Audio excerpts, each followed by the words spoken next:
Simple microscope को briefly summarise कर देता हूँ। सिंपल माइक्रोस्कोप की मैग्निफिकेशन का मैंने स्पेशल रिजल्ट कैलकुलेट किया था जब हमारी फाइनल इमेज लीस्ट डिस्टेंस पर फॉर्म हो रही है, जब हमारी फाइनल इमेज इन्फिनिटी पर फॉर्म हो रही है। कि इन दोनों केसेस के लिए मैग्निफिकेशन की वैल्यू हमने कैलकुलेट की थी। मैं अगर मुझे किसी भी जनरल केस के लिए मैग्निफिकेशन की वैल्यू कैलकुलेट करनी होती, तो किसी भी जनरल केस के लिए सिंपल माइक्रोस्कोप की मैग्निफिकेशन कैसे कैलकुलेट करते, तो वो मैं ब्रीफली यहाँ पर एक्सप्लेन कर दे रहा हूँ। उसके लिए मुझे ये हमारा डायग्राम भी चाहिए।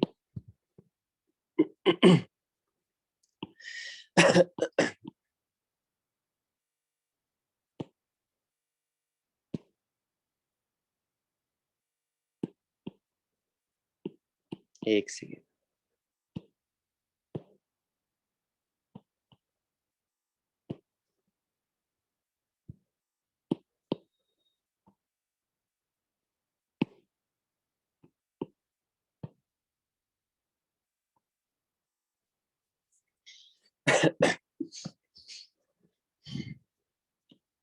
कि हम बोलते हैं कि ऑब्जेक्ट को पहले लीस्ट डिस्टेंस पर रख करके ऑब्जेक्ट का एंगुलर साइज देखते हैं, वो h/d के इक्वल आता है। अगर ऑब्जेक्ट की लीनियर साइज h है, तो ऑब्जेक्ट की एंगुलर साइज h/d के इक्वल होगी जब ऑब्जेक्ट लीस्ट डिस्टेंस पर रखा होगा। ठीक है। और माइक्रोस्कोप को यूज करके हम सेम ऑब्जेक्ट को विजुअलाइज करना चाहते हैं, तो माइक्रोस्कोप को यूज करके हम ऑब्जेक्ट को पास लाते हैं और ऑब्जेक्ट की एंगुलर साइज थीटा आई हो जाती है। ठीक है। पहले के थीटा नॉट के कंपैरिजन में थीटा आई की वैल्यू ठीक है इंक्रीज हो जाएगी, क्योंकि हम ऑब्जेक्ट को काफी पास ला चुके हैं। मैग्निफिकेशन की वैल्यू हम कैलकुलेट करेंगे, या मैग्निफिकेशन हम लोग डिफाइन करते हैं कि माइक्रोस्कोप को यूज करके ठीक है क्या फाइनल एंगुलर साइज है इमेज की, विच इज थीटा आई, और बिना माइक्रोस्कोप के ऑब्जेक्ट की एंगुलर साइज नेकेड आई पर कितनी है, थीटा नॉट। तो थीटा आई की वैल्यू इस डायग्राम से तुम देख करके बता सकते हो कि इमेज आईज पर या लेंस पर उतना ही एंगल फॉर्म करेगा जितना कि ऑब्जेक्ट एंगल फॉर्म करेगा, और ऑब्जेक्ट यहाँ पर जो एंगल फॉर्म कर रहा है h/u0 के इक्वल फॉर्म कर रहा है। h/u0 यहाँ पर u0 क्या है, u0 is the object distance from the lens. तो मैग्निफिकेशन की वैल्यू थीटा आई थीटा नॉट, ठीक है, और ये वैल्यू होगी ऑब्वियसली h/u0 h/d। चेक करो, थीटा नॉट की वैल्यू h/d, थीटा आई की वैल्यू h/u0। यहाँ तक कोई प्रॉब्लम नहीं है, और ये इक्वल होगा d/u0 के इक्वल। और सिंपल माइक्रोस्कोप में ये वो पहला रिजल्ट है जो तुम्हें हमेशा याद रहना चाहिए। कि ये वाला मैग्निफिकेशन की वैल्यू कितनी आती है, वो d/u0 की इक्वल आती है। लीस्ट डिस्टेंस की वैल्यू तो हमें पता होती है, तो लेंस के लिए u0 की वैल्यू अगर पता है, मतलब हम ऑब्जेक्ट को कहाँ पर रखना है ये पता है, तो हमें मैग्निफिकेशन की वैल्यू पता है। ठीक, इसको और सिंप्लीफाई करते हैं, क्योंकि जनरली हम मैग्निफिकेशन की वैल्यू कैलकुलेट करना चाहते हैं इमेज डिस्टेंस के टर्म्स में, क्योंकि आईज के लिए फाइनली मैटर करता है कि इमेज कहाँ पर फॉर्म हो रही है, ठीक, कितनी दूर पर इमेज फॉर्म हो रही है। ठीक है, ये जो आईज है ये ऑब्जेक्ट को कि एक्चुअली कहाँ पर रखा हुआ देखेगी। ठीक है, इस ऑब्जेक्ट की एपरेंट पोजीशन क्या होगी, वो v0 होगी। तो हमें जनरली v0 की वैल्यू पता होती है, u0 की वैल्यू पता नहीं होती है, तो उसमें कोई प्रॉब्लम की बात नहीं है, क्योंकि अगर हमें v0 पता है तो u0 कैलकुलेट कर सकते हो। और लेंस फॉर्मूला अप्लाई करते हैं 1/-v0 1/v minus 1/u, u की वैल्यू -u0। ये मैं बता चुका हूँ, v0 u0 are the distances. 1/+f0। तो यहाँ पे मैं इस लेंस की फोकल लेंथ को f0 की यूनिफॉर्मिटी के लिए, क्योंकि ऑब्जेक्ट के लिए, इमेज के लिए मैं ये नॉट का सबस्क्रिप्ट यूज कर रहा हूँ, तो f0 represents the focal length of this lens. ठीक है, यहाँ पर लेंस फॉर्मूला अप्लाई करते हैं इधर पॉजिटिव मान करके, तो हमें एक ही स्टेप में 1/u0 की वैल्यू पता चल जाएगी, और वो आ रही है कितनी, 1/u0 की वैल्यू आ रही है, क्योंकि u0 हमें कैलकुलेट करना पड़ेगा, 1/v0 + 1/f0। ठीक है, तो मैग्निफिकेशन की ठीक है वैल्यू आती है d टाइम्स 1/v0 + 1/f0। ठीक है, तो किसी भी जनरल पोजीशन पर इमेज फॉर्म करने के लिए, ठीक है, किसी भी जनरल पोजीशन पर इमेज फॉर्म करने के लिए सिंपल माइक्रोस्कोप की मैग्निफिकेशन आती है 1/v0 d times 1/v0 + 1/f0। और इसके दो स्पेशल केसेस होते हैं। पहला, अगर हम फाइनल इमेज फॉर्म कर रहे हैं इंफिनिटी पर, ठीक है, इंफिनिटी पर मतलब कि हमारी आईज बिल्कुल लीस्ट स्ट्रेन्ड कंडीशन में है, नॉर्मल विजन मोड में, ठीक है, v0 इक्वल्स इंफिनिटी, इसको हम बोलेंगे नॉर्मल विजन। यहाँ पर मैग्निफिकेशन की वैल्यू आ रही है, v0 को इंफिनिटी पुट करेंगे तो ये वैल्यू हो जाएगी d/f0 के इक्वल। ठीक है, और लीस्ट डिस्टेंस पर जब हम फाइनल इमेज फॉर्म करेंगे, v0 की वैल्यू d के इक्वल होगी, जिसको हम बोलेंगे for least distance of distinct vision. Magnification की वैल्यू आएगी 1 + यहाँ पे d सब्स्टिट्यूट कर दो, 1 +, ठीक है, d/f0। ये मैग्निफिकेशन की वैल्यू होगी उस केस में जिस केस में फाइनल इमेज लीस्ट डिस्टेंस पर फॉर्म होगी। और किसी भी जनरल पोजीशन पर मैग्निफिकेशन की वैल्यू इन्हीं दोनों एक्सट्रीम्स के, इन्हीं दोनों इसी रेंज में लाई करेगी, इन्हीं दोनों के बीच में लाई करेगी। ठीक है, अब ये क्वेश्चन उठता है, देखो कल मैंने जानबूझ करके अलग अलग, एक बार लीस्ट डिस्टेंस के लिए डायग्राम ड्रॉ किया, एक बार इंफिनिटी के लिए डायग्राम ड्रॉ किया, ठीक है, लेकिन मैं स्टार्टिंग में इस तरह से जनरल रिजल्ट निकाल सकता था, लेकिन वो पॉइंट्स मैं नहीं बता पाता जो कि कल मुझे एक्सप्लेन करने थे, इसलिए ये डायग्राम मैंने अलग अलग पिछली क्लास में नॉर्मल विजन के लिए भी ड्रॉ किया, और लीस्ट ये लीस्ट डिस्टेंस के लिए भी डिराइव किया। और आज जनरल तरीके से तुम सारे केसेस के लिए मैग्निफिकेशन की वैल्यू, किसी भी जनरल केस के लिए मैग्निफिकेशन की वैल्यू कैलकुलेट करते हो, वो ये आती है, और v0 की वैल्यू हमें पता होती है, वो d और इंफिनिटी के बीच में रहेगी, तो मैग्निफिकेशन की वैल्यू इस रेंज में लाई करेगी। मतलब मैग्निफिकेशन की वैल्यू फिक्स नहीं होती है, वो तो डिपेंड करती है हम इमेज कहाँ पर बनाना चाह रहे हैं। ठीक है, मैग्निफिकेशन की वैल्यू मैक्सिमम होगी जब हम इमेज को लीस्ट डिस्टेंस पर फॉर्म कर रहे हो, ये मैक्सिमम मैग्निफिकेशन पॉसिबल है माइक्रोस्कोप को यूज, इससे ज्यादा मैग्निफिकेशन पॉसिबल ही नहीं है, क्योंकि लीस्ट डिस्टेंस से पास हम इमेज को ला ही नहीं सकते हैं। और मिनिमम मैग्निफिकेशन लीस्ट, यहाँ पे फायदा क्या है कि यहाँ पे मैग्निफिकेशन तुम्हें सबसे ज्यादा मिले, लेकिन नुकसान है कि तुम्हारी आई सबसे ज्यादा स्ट्रेन्ड है, क्योंकि इमेज तुम देख रहे हो लीस्ट डिस्टेंस पर, इमेज को दूर करते हो मैग्निफिकेशन कम होते जाती है, और इंफिनिटी पे ले जाते हो तो यहाँ पे भी मैग्निफिकेशन मिलेगा, लेकिन यहाँ पे मिनिमम मैग्निफिकेशन है, फाइनल इमेज फॉर्म हो रही है इंफिनिटी पर, ठीक है, मिनिमम मैग्निफिकेशन है, लेकिन फायदा यहाँ पर ये है कि तुम्हारी आई सबसे ज्यादा रिलैक्स है। ठीक है, और मैंने एग्जांपल लिया था कि f0 की वैल्यू अगर 5 सेंटीमीटर के इक्वल है, ठीक, d को हमें 25 सेंटीमीटर लेना होता है एवरेज विजन के लिए, तो मैग्निफिकेशन की वैल्यू 5 और 6 के बीच में ही लाई करेगी। ठीक, अगर हम इमेज इंफिनिटी और लीस्ट डिस्टेंस के बीच में कहीं पर फॉर्म कर रहे हैं, तो मैग्निफिकेशन की वैल्यू कुछ भी हो सकती है बिटवीन 5 एंड 6। ठीक है, फोकल लेंथ को और कम कर दोगे, ठीक है, लेंस और पावरफुल लोगे, ठीक है, तो मैग्निफिकेशन और इम्प्रूव हो जाएगी। ठीक है, लेकिन तुम देख सकते हो फोकल लेंथ को हम कितना, हमारे पास लिमिटेशन है ना, इतना छोटा तो नहीं ले सकते ना कि उसके थ्रू देखना ही इम्पॉसिबल हो जाए। ठीक है, तो हमारे पास लिमिटेशन है कि हम लोग किसी भी साइज का फोकल लेंथ का लेंस नहीं यूज कर सकते हैं डायरेक्ट विजन के लिए। तो मैग्निफिकेशन की भी लिमिटेशन है, मैग्निफिकेशन हम बहुत हाई ऑर्डर के हाई ऑर्डर के मैग्निफिकेशन हम नहीं अटेन कर सकते हैं यूजिंग सिंपल माइक्रोस्कोप। ठीक है, अब इसमें क्वेश्चन उठता है कि ये काम हम डायरेक्टली क्यों नहीं कर सकते थे, मतलब नेकेड आई से हम क्यों नहीं ऑब्जेक्ट को पास,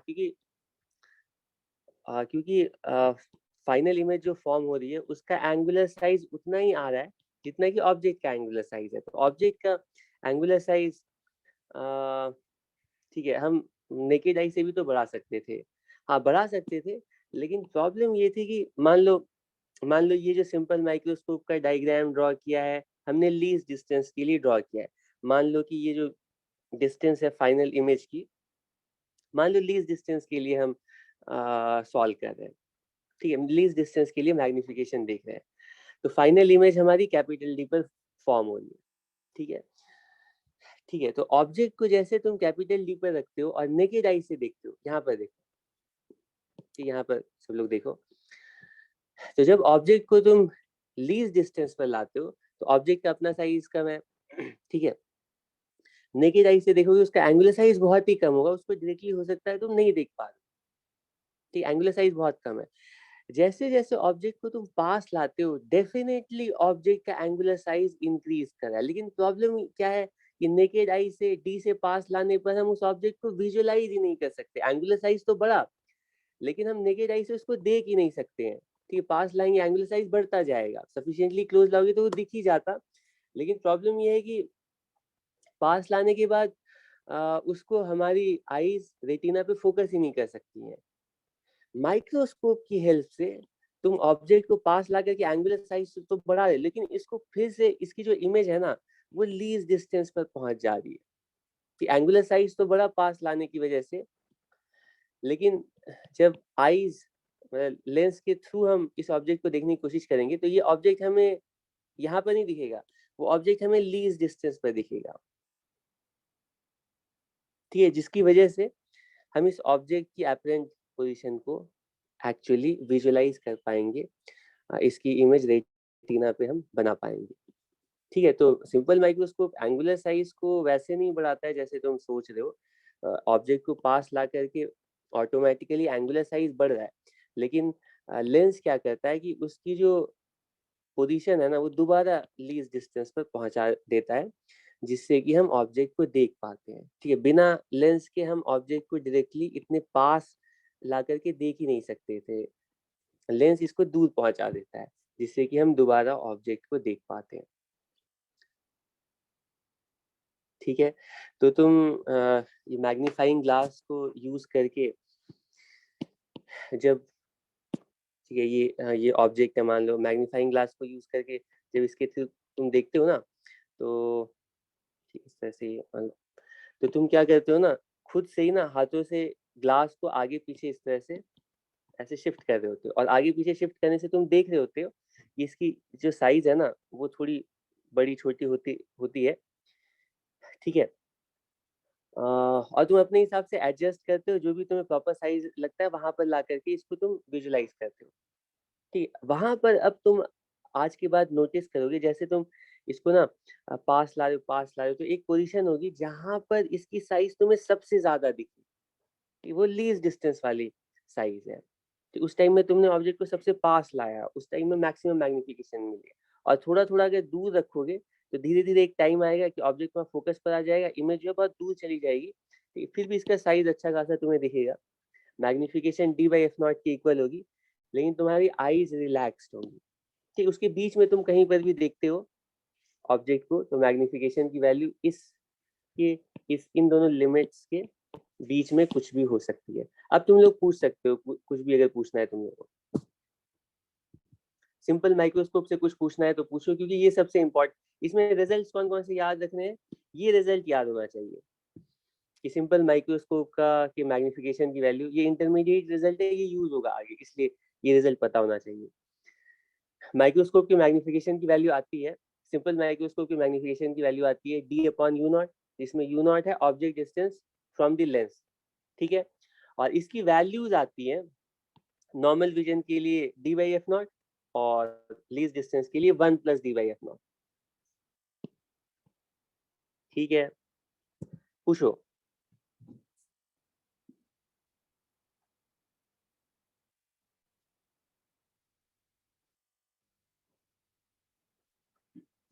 ठीक है, ऑब्वियसली अगला पॉइंट ये है कि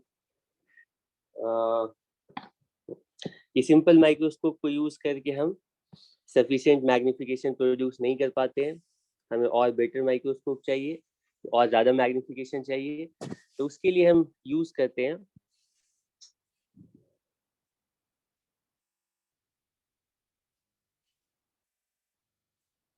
कंपाउंड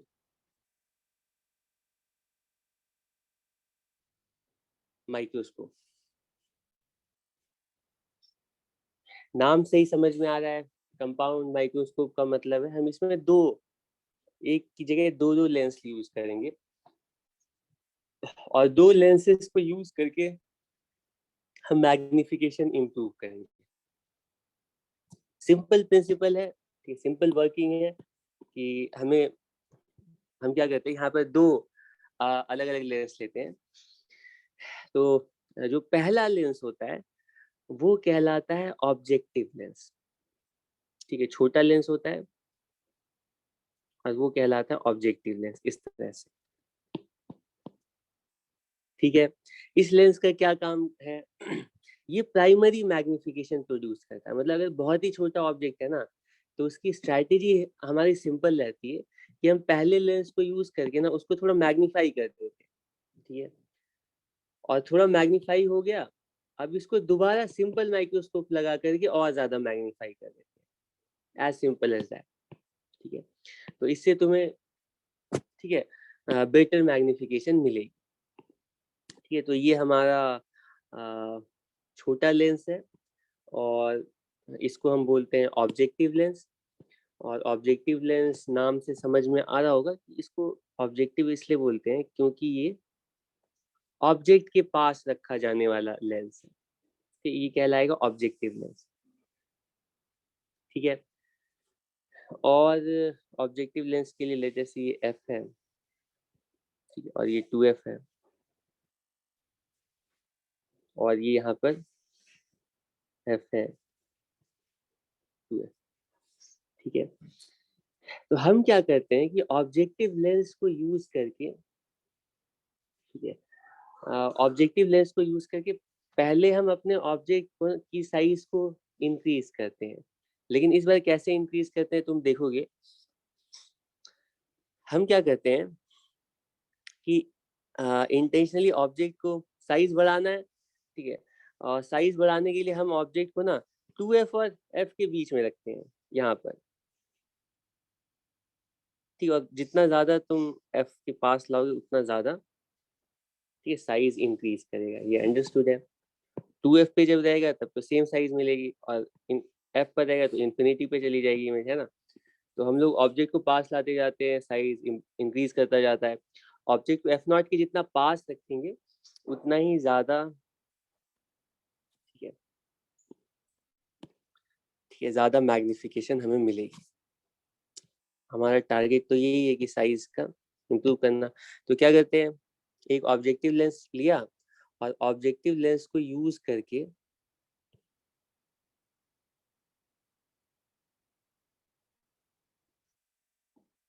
ऑब्जेक्टिव लेंस को यूज करके, ठीक है, पहले हम ऑब्जेक्ट का साइज कुछ इस तरह से इम्प्रूव कर लेते हैं। अब ऑलरेडी हमारे पास इस ऑब्जेक्ट की मैग्नीफाइड, ठीक है, साइज आ गई, लेकिन अभी भी सफिशिएंट नहीं है, हम लोग इसको और, ठीक है, इसका साइज इंक्रीज करने के लिए हम क्या करते हैं, इसके सामने एक और लेंस, और ये कहलाता है आई पीस, ठीक, आईपीस बिल्कुल वही लेंस है जो सिंपल माइक्रोस्कोप में यूज हो रहा था। तो हम लोग आईपीस को यूज करके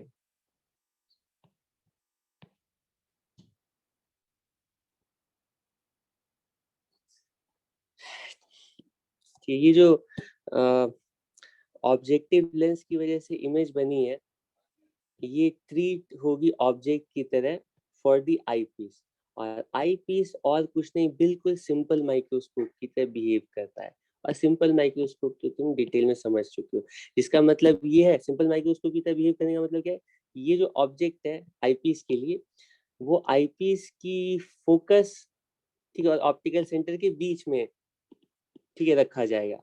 तो जो हमारा कंपाउंड माइक्रोस्कोप होता है ना, इस तरह से उसका ऐसे ट्यूब होता है, और उसके अंदर हम इस आईपीस को एडजस्ट कर सकते हैं टू एंड फ्रो।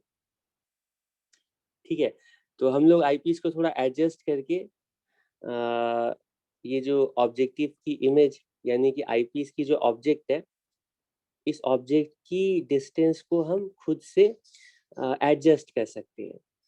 ठीक है, एडजस्ट करके इसकी फाइनल इमेज हम चाहे तो इन्फिनिटी पर फॉर्म कर सकते हैं, चाहे तो लीस्ट डिस्टेंस पर फॉर्म कर सकते हैं, मैक्सिमम मैग्निफिकेशन, या इसके बीच में कहीं पर भी फॉर्म कर सकते हैं। ठीक है, तो यहाँ पे मैं ऑब्जेक्टिव के लिए, ये है आईपीस की फोकस, और आईपीस की फोकस दूसरी साइड कुछ यहाँ पर है ना। एक तो ठीक है, इसको मैं ड्रॉ नहीं करता, इसकी जरूरत नहीं मुझे। ठीक है, तो और ये यहाँ पे लिख देते हैं, ये आईपीस ई। ठीक है, और ये दो लाइट रेज ड्रॉ की है, लेकिन इससे तुम्हें पता ही बहुत सारी लाइट रेज हैं जो कि आईपीस पर जाएंगी, और वो सारी लाइट रेज फिर कन्वर्ज होकर के दूसरी साइड जाएंगी, जिसको कि हमारा ऑब्जर्वर, इसके पीछे रखा हुआ ऑब्जर्वर उसको विजुलाइज करेगा। ओके, तो इसकी जो फाइनल इमेज बनेगी उसके लिए हमें ये ऑब्जेक्ट है आईपीस के लिए, इसके लिए कोई भी दो लाइटें ले सकते हैं, इसी दो लाइटें एक्सटेंड करके भी लेंगे तब भी बना सकते हैं, लेकिन इसमें ऑब्वियसली यहाँ से सारी लाइट रेज आ रही हैं, और वो सारी लाइट रेज फिर आईपीस पर ही फॉल हो रही हैं। तो मैं चाहूँ तो हमें तो इसकी फाइनल इमेज कहाँ पर बनेगी वो ड्रॉ करना है ना, इसके लिए कोई भी दो लाइटें मैं सेलेक्ट कर सकता हूँ। ठीक है, तो एक मिनट, फोकस मैंने यहाँ पर ड्रॉ करना पड़ेगा। ठीक है, तो ये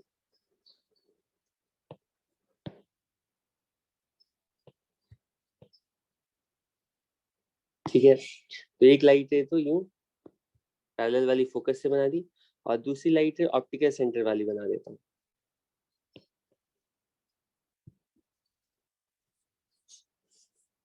ठीक है, और ये दोनों लाइट रेज, इसको थोड़ा ऐसे आसानी के लिए, ओके, एक सेकेंड,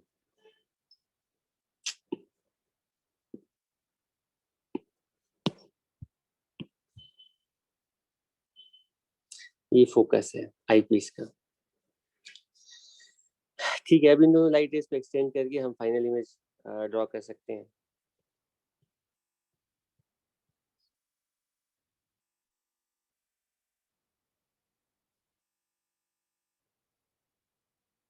ठीक है, फाइनल इमेज कुछ ऐसे मान लो यहाँ पर प्रोड्यूस होती है, कोई प्रॉब्लम नहीं है, ये फाइनल इमेज है।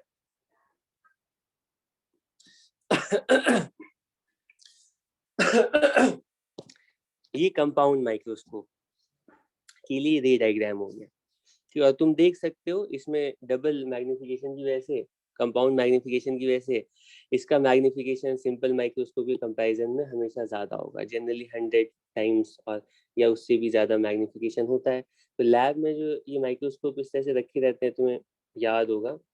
ठीक है, तुम्हारे बायो की लैब में तो कंपाउंड माइक्रोस्कोप रखा रहता है, वहाँ पे ऐसे तुम ब्लड सैंपल लेते हो, ऑनियन पील्स लेते हो, उसके सेल्स को विजुलाइज करने के लिए यही माइक्रोस्कोप यूज करते हैं।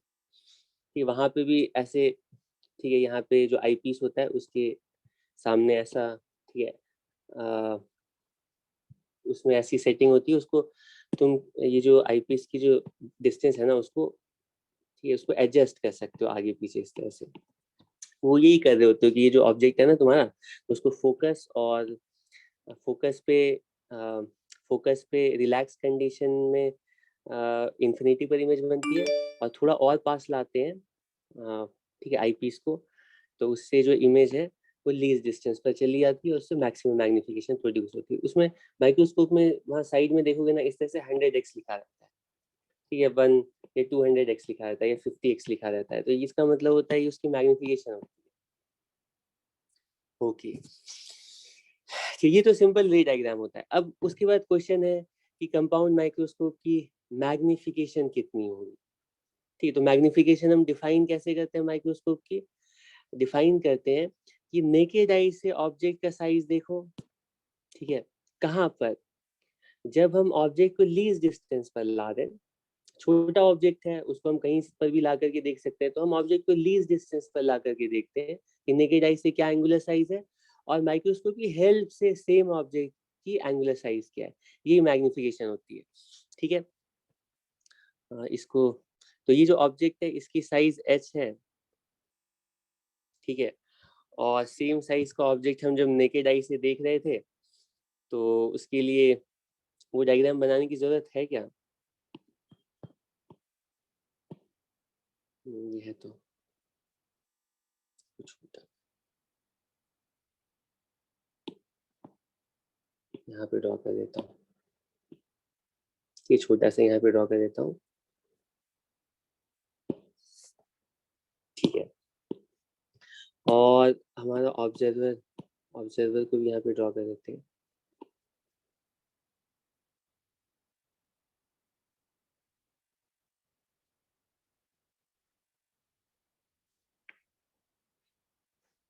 ठीक है,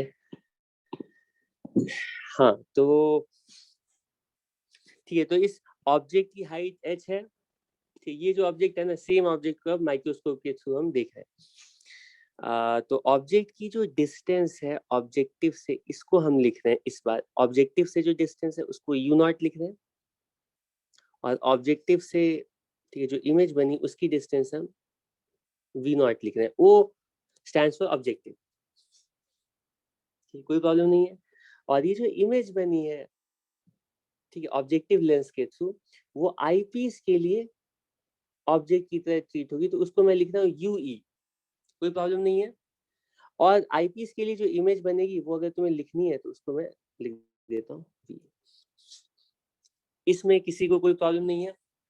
ऑब्जेक्टिव और आई पीस के लिए ऑब्जेक्ट और इमेज की जो डिस्टेंसेस है वो u0 v0 और ue ve, ठीक है।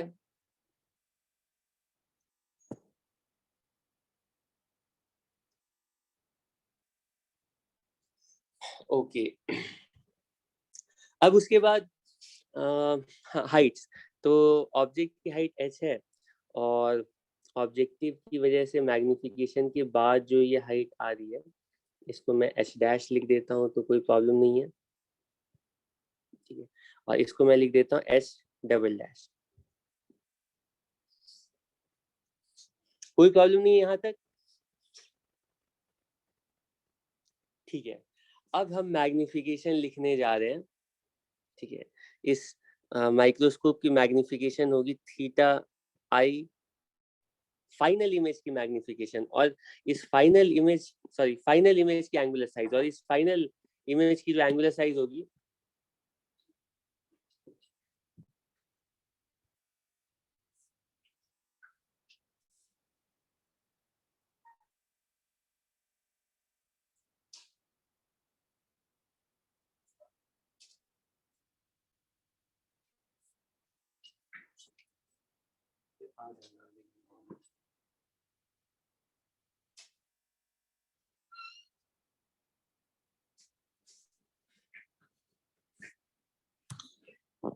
हाँ, फाइनल इमेज जो फॉर्म हो रही उसकी एंगुलर साइज, और उसकी एंगुलर साइज कितनी है आइस पर, वो ऑब्वियसली ये वाला एंगल है, ठीक, इसको लिखेंगे थीटा आई। ठीक, थीटा आई की वैल्यू कितनी है वो हम कैलकुलेट करते हैं। तो मैग्निफिकेशन हम इस तरह से निकालेंगे। थीटा आई की वैल्यू बताओ, थीटा आई की वैल्यू कितनी होगी? थीटा आई की वैल्यू होगी h double dash upon v लिखे या फिर h dash upon u e लिखें, चेक करो। तो ये वाली जो डिस्टेंस है ना, ये यू ई है, इसको हम नीचे ले आते हैं, चेक करो।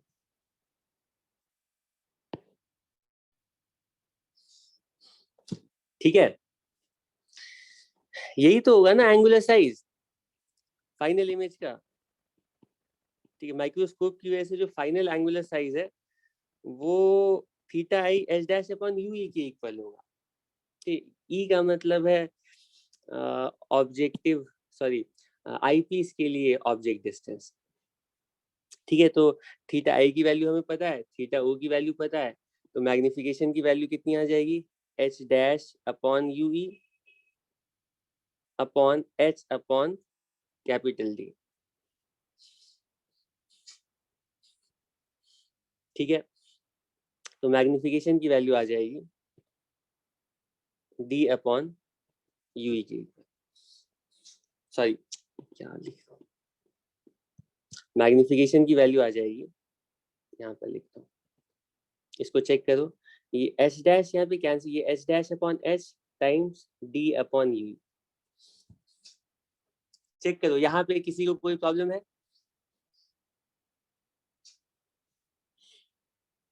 ठीक है, और डी अपॉन यू ई, इसको इस वाले टर्म को अच्छे से देखो। डी अपॉन यू ई वाला जो टर्म है ना, यू ई क्या है?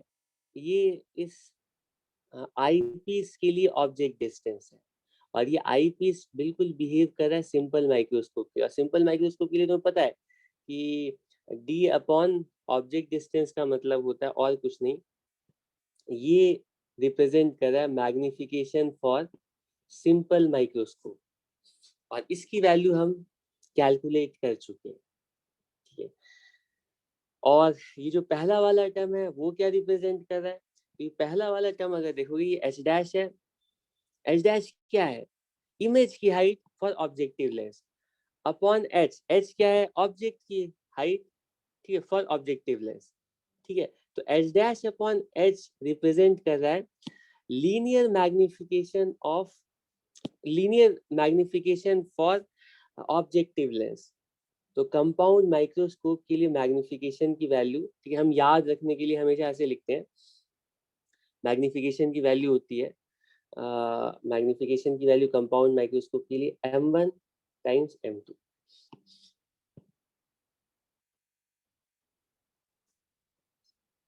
ठीक है, जिसमें m1 क्या है, m2 क्या है? ये जो m1 है ना, ये याद रखना है, ये लीनियर मैग्निफिकेशन है जो कि हम लोग लेंसेज के लिए डिफाइन करते थे, कि linear magnification for objective, objective lens. ठीक है, और m2 का मतलब होता है, ठीक है, एंगुलर मैग्निफिकेशन फॉर, तो सीधा magnification of simple microscope. Simple microscope की मैग्निफिकेशन का मतलब ही है कि वो एंगुलर मैग्निफिकेशन है। ठीक है, तो कंपाउंड माइक्रोस्कोप में जो तुम्हें रिजल्ट याद रखना है, बस वो एक रिजल्ट याद रखना है कि कंपाउंड माइक्रोस्कोप के मैग्निफिकेशन की वैल्यू होती है ऑब्जेक्टिव की मैग्निफिकेशन और आईपीस की मैग्निफिकेशन।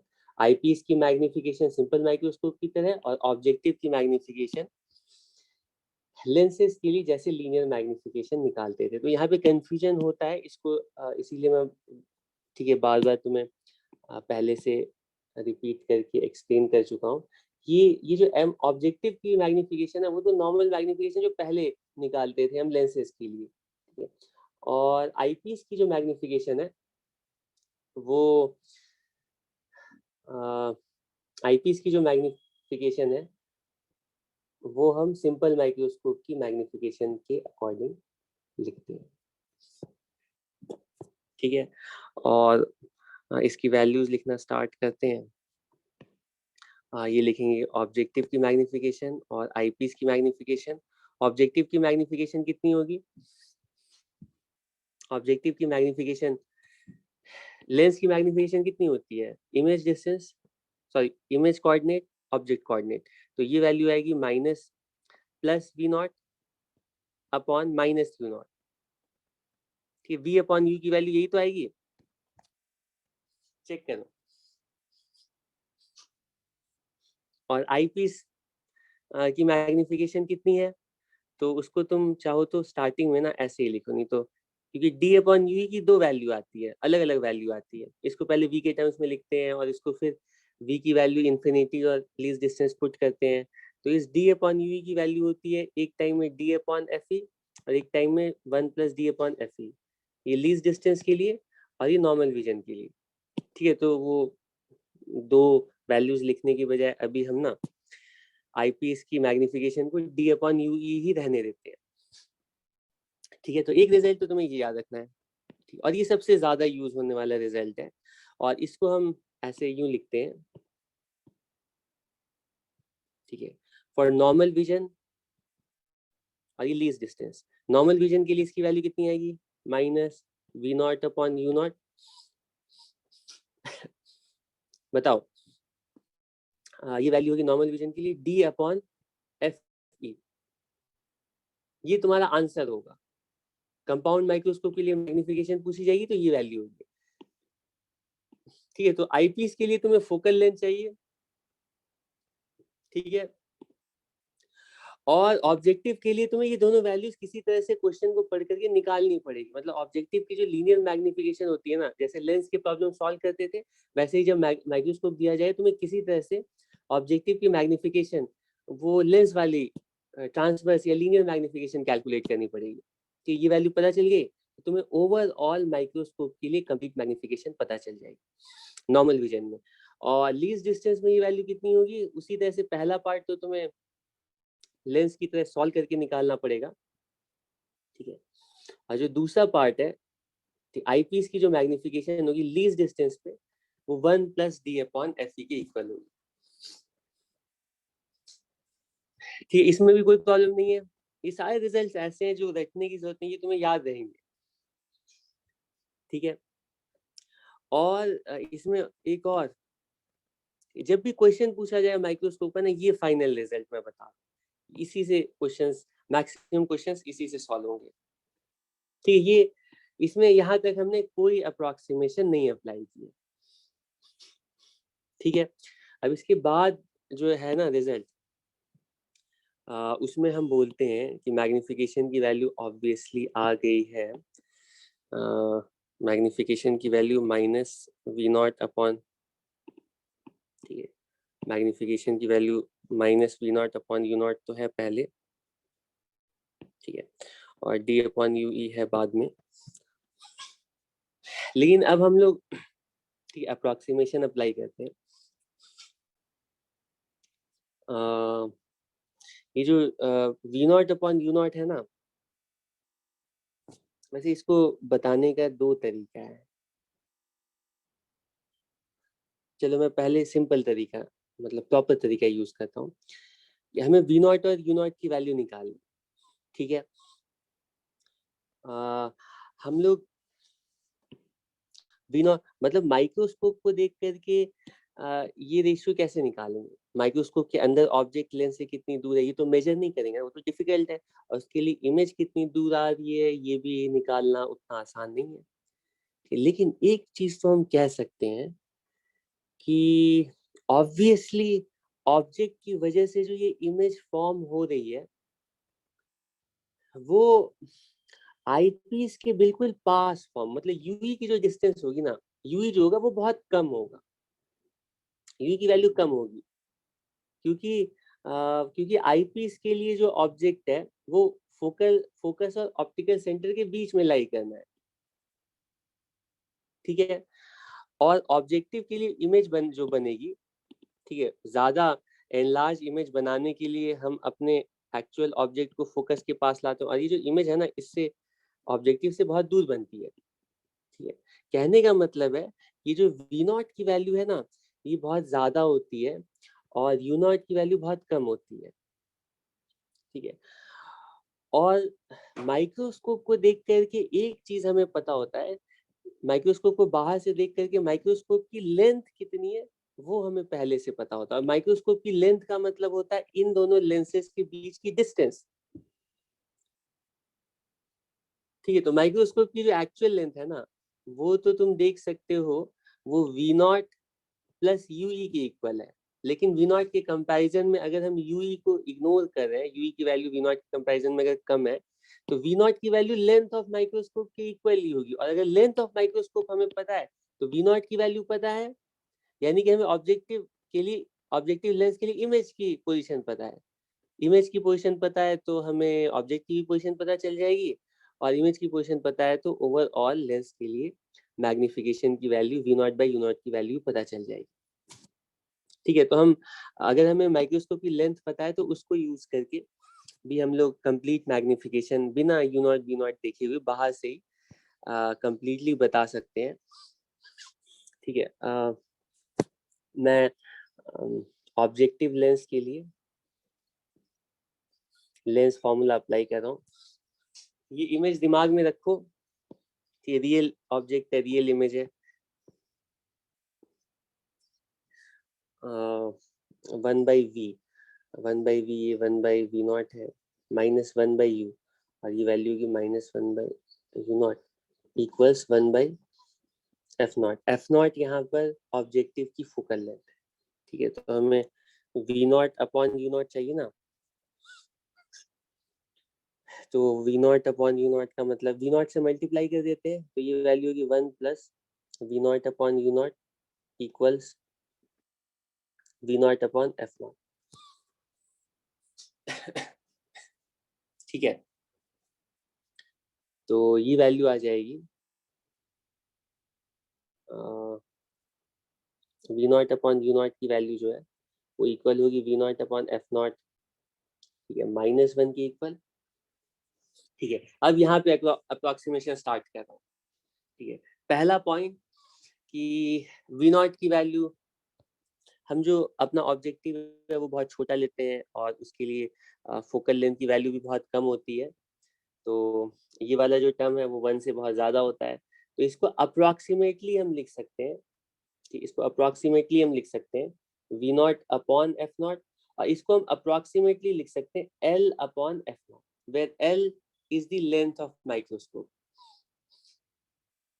ठीक। यहाँ पे एक टर्म मैं डिफाइन कर रहा हूँ, लेंथ ऑफ माइक्रोस्कोप, वो वैल्यू होगी v0 प्लस यूई के इक्वल, और अप्रोक्सीमेटली ये v0 के इक्वल लिख सकते हैं। अगर एक्चुअल लेंथ पूछी जाएगी तब तो यही होगी, ठीक है, लेकिन ये अप्रोक्सीमेटली v0 के इक्वल लिख सकते हैं, ठीक है। तो ये जो वैल्यू है ये फिर से यहाँ पर हम लिखेंगे, नॉर्मल विजन के लिए बताओ और लीस्ट डिस्टेंस के लिए बताओ। नॉर्मल विजन के लिए वैल्यू आएगी minus of l upon f0, d upon fe, ठीक है। और लीस्ट डिस्टेंस के लिए वैल्यू आएगी -l अपॉन f0, और ये वैल्यू आएगी 1 प्लस d अपॉन f। कोई प्रॉब्लम नहीं है इसमें?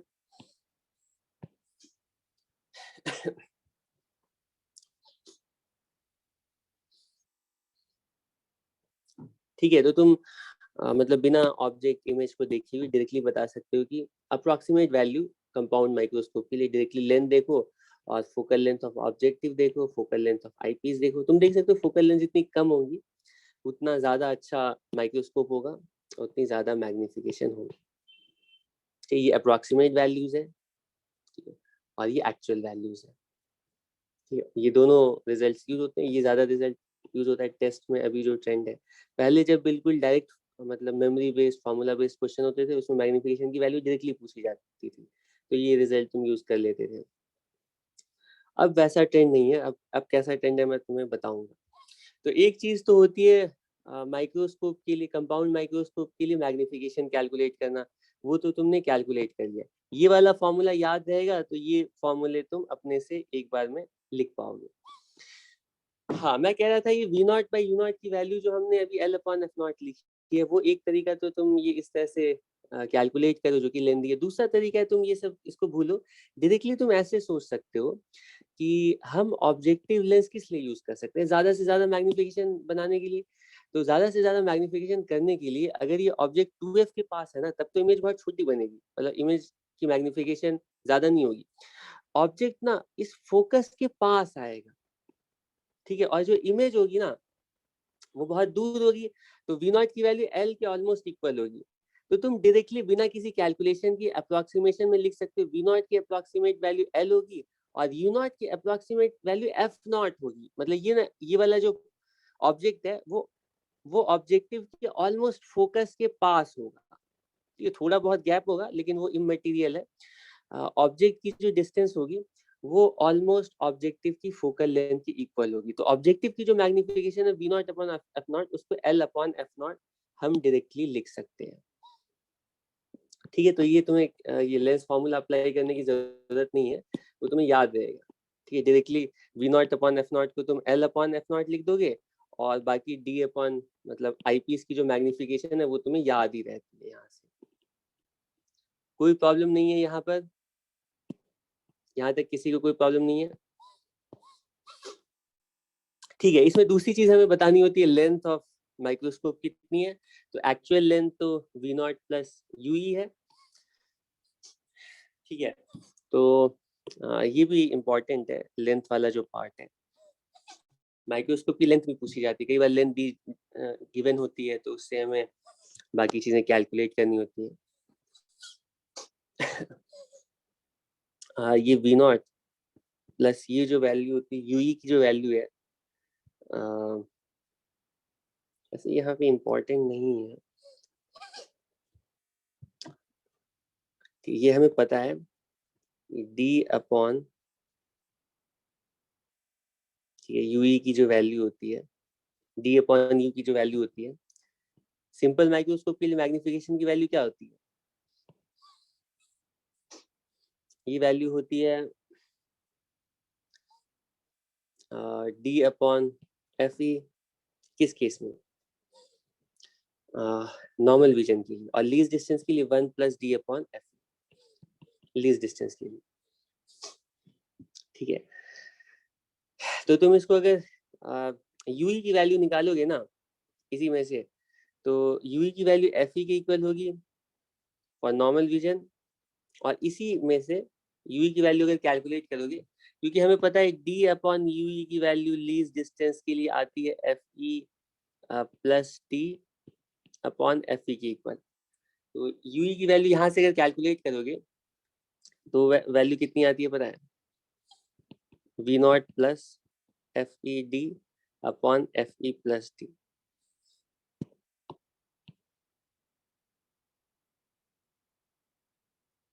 तो ये length of microscope, length of microscope की वैल्यू होगी फॉर लीस्ट डिस्टेंस। और ये वाला पार्ट हम इग्नोर कर देते हैं अप्रोक्सीमेट वैल्यू कैलकुलेट करने के लिए।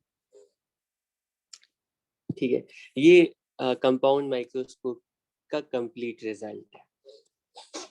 ठीक है, इसमें कोई प्रॉब्लम नहीं है कि अब लगे हाथों जल्दी जल्दी टेलीस्कोप भी कवर कर देते हैं और उसमें ज्यादा टाइम नहीं लगेगा। और यही तीन, ठीक है, न्यूमेरिकल के हिसाब से यही तीन चीजें तुम्हें पता होनी चाहिए। नेक्स्ट है टेलीस्कोप, जिसको हम लोग टेरेस्ट्रियल टेलीस्कोप भी बोल रहे हैं। टेरेस्ट्रियल नहीं, इसको बोल रहे हैं, ये जो टेलीस्कोप हम डिस्कस करने जा रहे हैं वो एस्ट्रोनॉमिकल टेलीस्कोप कहा जाता है। टेरेस्ट्रियल टेलीस्कोप का भी प्रिंसिपल ऑलमोस्ट आइडेंटिकल है। टेलीस्कोप का पर्पस क्या है, माइक्रोस्कोप की थ्योरी कंप्लीट है। माइक्रोस्कोप का पर्पस होता है स्मॉल ऑब्जेक्ट्स को विजुलाइज करना, और माइक्रोस्कोप की मैग्निफिकेशन हम डिफाइन करते हैं ऑब्जेक्ट को नेकेड आई से लीस्ट डिस्टेंस पर ला करके एंगुलर साइज कितनी है उसके कंपैरिजन में माइक्रोस्कोप की हेल्थ से एंगुलर साइज कितनी है। टेलीस्कोप टेलीस्कोप को का पर्पस होता है कि ऐसे ऑब्जेक्ट जो कि, ठीक है, बहुत दूर है, बहुत दूर होने की वजह से उनका साइज कम नहीं है। तुम्हें सन को देखना है, स्टार को देखना है, प्लैनेट्स को देखना है, तो उनका अपना एक्चुअल साइज कम नहीं है, लेकिन प्रॉब्लम ये कि वो इतने ज्यादा दूर हो गए ना कि उनका जो एंगुलर साइज है तुम्हारी आंखों तक पहुंचते पहुंचते वो नेग्लिजिबल हो गया। ये एंगुलर साइज इतना कम हो गया है कि अभी भी तुम इन ऑब्जेक्ट को नहीं देख पाते हो साइज ज्यादा होने के बाद। ठीक है, तो माइक्रोस्कोप में तुम्हारे पास फ्लेक्सिबिलिटी थी, बहुत छोटे ऑब्जेक्ट्स हैं तो उनको तो अपने हाथों से, ठीक है, पास ला सकते हो, दूर ला सकते हो। लेकिन ये जो हेवनली बॉडीज है या ऐसे ऑब्जेक्ट जो कि बहुत दूर तुम्हें ओशन में किसी शिप को देखना है, किसी आइलैंड को देखना है, ठीक है, तो वहां पे तुम्हारे पास फ्लेक्सिबिलिटी नहीं है कि तुम वहां जा करके जब पास चले जाओगे तब टेलीस्कोप की जरूरत क्या है। ठीक है, तो तुम्हें दूर से ही उन ऑब्जेक्ट्स को देखना है। ठीक है, तो उसका एंगुलर साइज दूर होने की वजह से कम है, उसको हम पास ला करके एंगुलर साइज नहीं आ, आ, पास ला करके एंगुलर साइज नहीं मेजर कर सकते। ठीक है, तो टेलीस्कोप का क्या पर्पस होता है? टेलीस्कोप का पर्पस तो यही होता है कि ऐसे ऑब्जेक्ट जो कि दूर है उनको विजुलाइज करना। ठीक है, लेकिन टेक्निकली तुम क्या बोलोगे कि उनका एंगुलर साइज बहुत कम है, तो टेलीस्कोप को यूज करके ना इसका एंगुलर साइज बढ़ाने के लिए हम किसी तरह से ना इस ऑब्जेक्ट को पास लाते हैं टेलीस्कोप की हेल्प से। पास लाते मतलब एक्चुअली पास नहीं लाते, इस ऑब्जेक्ट की इमेज हम पास ले आते हैं। ठीक है, जिसको फिर हम नेकेड आई से देख पाएंगे। ठीक है, तो ऐसा करने के लिए क्या करना पड़ेगा? ठीक है, माइक्रोस्कोप डिटेल में डिस्कस किया है तो होपफुली तुम समझ पा रहे होगे। चलो टाइम हो गया, 5 मिनट है, 5 मिनट में मैं इसको कंप्लीट कर सकता हूँ अगर तुम लोग, ठीक है, थोड़ा पेशेंस शो करोगे तो। टेलीस्कोप के लिए हम अपना ऑब्जेक्टिव लेंस बड़ा रखते हैं। ठीक है, उसका साइज बहुत ज़्यादा होता है और उसकी जो फोकल लेंथ होती है वो भी ज़्यादा होती है। ठीक है, इसका पर्पस ये होता है क्योंकि हम बहुत दूर रखे हुए ऑब्जेक्ट्स को देखना चाहते हैं, तो उससे जो लाइट लाइट है ज़्यादा ज़्यादा से ज़्यादा लाइट को कैप्चर कर पाए, इसीलिए हम ऑब्जेक्टिव लेंस का साइज बड़ा रखते हैं। ठीक है, ये हमारा ऑब्जेक्टिव लेंस है। ठीक है, तो इंटरेस्टिंगली टेलीस्कोप भी, अगर सिंपल टेलीस्कोप बनाया जाता है तो सिंपल टेलीस्कोप भी और कुछ नहीं है। सिंपल टेलीस्कोप को यूज करके हम क्या करते हैं ना, ऐसे ऑब्जेक्ट्स जो कि बहुत दूर रखे हुए थे उनको हम पास ले आते हैं। कैसे पास लाते हैं? सिंपल कॉन्वेक्स लेंस यूज करके, क्योंकि इंफिनिटी पर जब ऑब्जेक्ट रखा रहता है तो उसके सामने अगर हम कॉन्वेक्स लेंस रखेंगे ना, तो वो कॉन्वेक्स लेंस क्या करेगा, उसकी इमेज फोकस पर बना देगा। तो पहला काम तो कॉन्वेक्स लेंस को यूज करके डायरेक्टली अचीव हो गया। जो ऑब्जेक्ट बिल्कुल इंफिनिटी पर थे, जैसे स्टार है, मून है ना, कोई प्लैनेट है, बहुत दूर ऑब्जेक्ट है, तो उसको हम इस कॉन्वेक्स लेंस को यूज करके फोकस पर ले आते हैं। ठीक है, तो पहले ये वाला डायग्राम कंप्लीट करते हैं। तो टेलीस्कोप का जो ऑब्जेक्टिव लेंस होता है वो यही काम करता है, उसको उसका अपर्चर बहुत लार्ज रखते हैं, फोकल लेंथ ज्यादा होती है। तो ये ऑब्जेक्टिव लेंस क्या करता है, दूर रखे हुए ऑब्जेक्ट की इमेज को ये लेंस अपने फोकस पर फॉर्म करता है। ठीक है, तो तुम्हें मैं लेंसेज के लिए बता चुका हूँ कि अगर पॉइंट ऑब्जेक्ट रहता है तो उसके लिए रे डायग्राम, ठीक है, इस तरह से बनाते हैं। ठीक है, फोकस पे फॉर्म होती है। लेकिन अगर कोई एक्सटेंडेड ऑब्जेक्ट है और ये बहुत दूर है, तो उसके टिप से जो लाइट रेज हम ड्रॉ करेंगे ना, तो ये लाइट रेज लेंस तक आते आते पैरेलल हो जाएंगी। तो अगर एक्सटेंडेड ऑब्जेक्ट लेंस के सामने इंफिनिटी पर रखा है तो ये ऑब्जेक्ट तो हम ड्रॉ नहीं कर पाएंगे, लेकिन उससे कोई भी दो लाइट रे ड्रॉ करेंगे तो वो दो लाइट रे कैसी होंगी पता है? ठीक है, वो कुछ इस तरह की होंगी। ठीक है, कुछ इस तरह की होंगी। यहाँ पर, ठीक है, और इसी तरह से